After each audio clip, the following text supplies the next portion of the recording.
Hey, sweet ones. Today is December 17th. We are getting so close.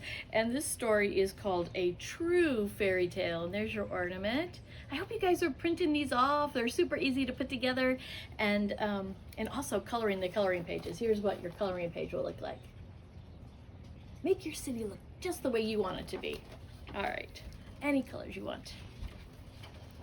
Have you ever gotten lost in the pages of fairy tales with their castles and kings? Why, yes, I have. How about you guys? Yes, you too? I love fairy tales. Well, once upon a time, which was actually before time began, a story began that is better than the most otherworldly fairy tale you've ever heard. What do you think that story is? It's God's story, yeah. God gathered his children and told them what would happen even before it happened.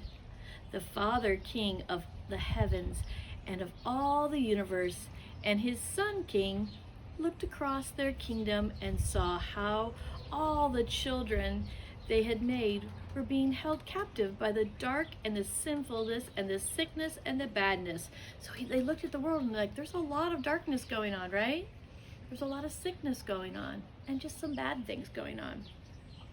They knew their unconditional, unstoppable, unwrappable love had to come and get their people, us.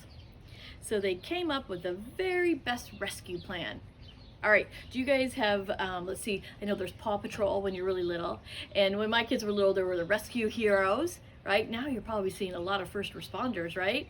Those are the people we think about in our world rescuing us, but it's Jesus who really rescues us.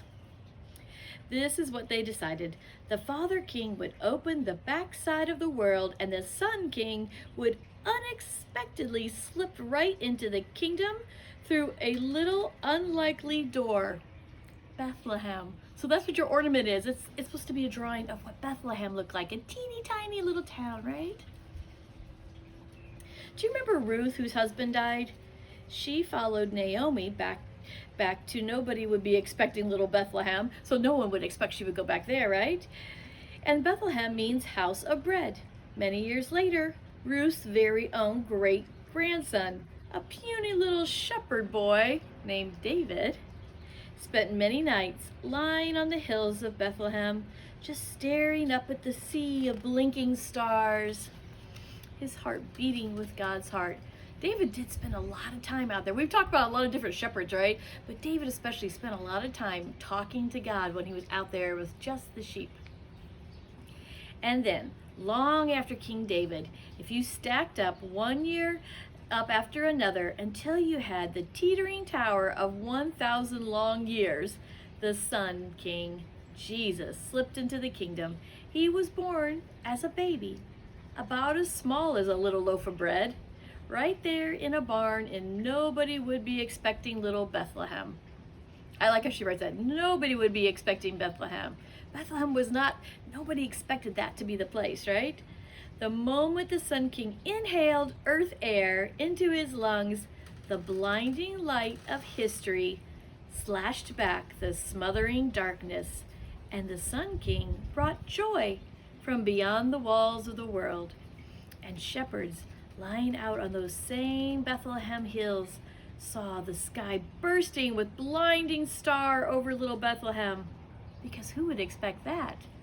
Do you think about the shepherds looking and seeing that beautiful star? So bright, the brightest star ever? The Sun King did not grow up in a palace, or even have a pillow to lay his head on. The Sun King, which is Jesus, right, had no throne or horse.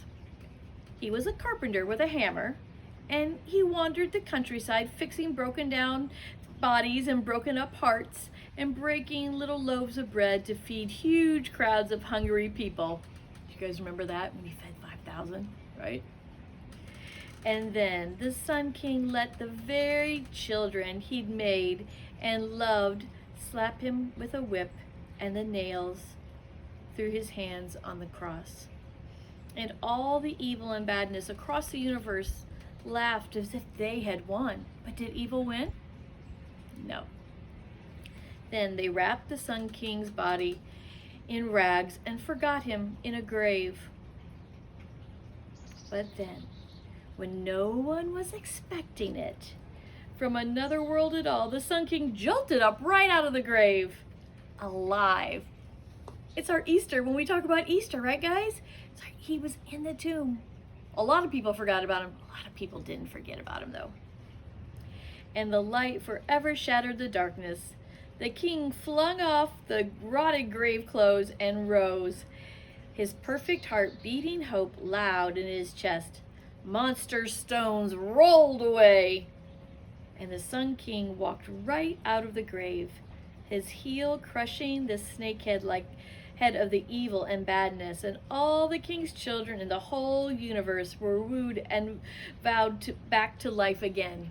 All right, so when Jesus rose, he came out, and that was it for sin. Sin could not overtake us. All right, Jesus forgave us of our sin on the cross, and he rose again.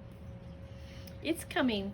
The kingdom's coming in little and small, unexpected ways, and the king is coming to rule the earth and make all the sad things untrue and make all the bad things come undone. When we love in little ways, the big things unexpectedly begin to happen. In the little places, through unexpected people, the story is unfolding and unwrapping all around you and in you. The light overtaking the dark, and it's like you can see the new kingdom bursting in right now. How all the lit up trees and all the trees of the field will clap their hands. This story that is happening is better than the greatest fairy tale ever told, because it's all true. All right, guys, it is true. What happened with Jesus in that moment? He was born, he grew up, we've read all those stories, he died on the cross for us, and then he rose again, knocking out darkness. All right, you can be forgiven. You will be loved no matter what, because of Jesus. Let's celebrate. Let's shine lights bright to tell people about Jesus. Can we do it? Yeah. All right, I'll see you tomorrow.